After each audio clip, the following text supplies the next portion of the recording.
I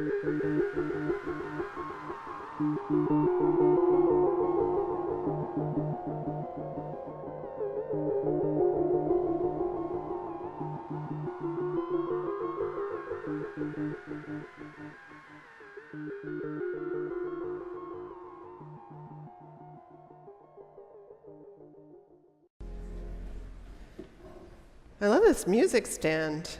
I think it's going to make me seasick, I think. Good morning. Good morning. It's what? Yeah, it's a swing. It's very relevant to our message for all ages because the goddess works in mysterious ways. So Henry Nouwen, I don't know how many of you have heard of Henry Nouwen, since passed away, a Dutch Catholic priest and a theologian, someone who's well known for taking Jungian term wounded healer to talk about our calls to ministry, the way we take the places that were broken in us, that have healed, as a call to then reach out and minister to those who are suffering in the ways we suffered. He also, it turns out, this deep, thoughtful thinker. He loved the circus. And in particular, he loved the trapeze. Hence the relevance, the music stand. He loved it so much that there is this story about him when he is older, significantly older, taking his father, who is, appropriately older than he is, to go to the circus one day, and being so excited by it that, like a fan person, he stood outside what I guess would be the equivalent of the backstage door of the circus, and waited for the trapeze artists to come out, and asked them tons of questions and effused so much that they asked him whether he would travel with them. And he agreed. So I forget for how long Henry Nouwen, this Catholic priest, traveled with the trapeze artists and the circus. And there's lots of interesting reflections that come out of it. But one thing is that he talked about how the trapeze is this incredible metaphor for life. How so often we have hold of a bar, a firm grip, and there is a predictable rhythm to it, and we're kind of in keeping with it, and then this growing sense that it's time to move on.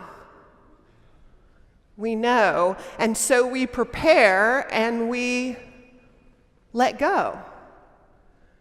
At which point, we are sailing through the air.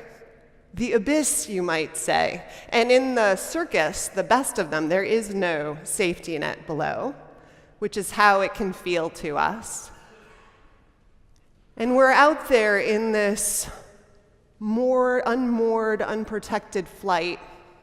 And often, like in the circus with the spotlight, we can't see yet that anything is making its way toward us until after a period of waiting and watching, we see it emerge out of the shadows, this bar coming toward us, and prepare ourselves to grab hold and for a time again to enter into a predictable swing of life's next chapter, for a time. And think of how much life is like these moments of the trapeze, right? So think about 1 year of school ends, and you enter into summer, and at least in New Jersey, they wouldn't tell you who your teacher was because they didn't want all the parents interfering and advocating for a change, so they wouldn't tell you until right before you went back to school. And then you were scrambling to find out who was in your class. So in the summer, you're in this in-between time. Or how, if you've ever moved, you leave behind one house, pack up your things, and start the journey, sometimes not even really knowing where you're going to live, but even so, having no idea what that new life will look like.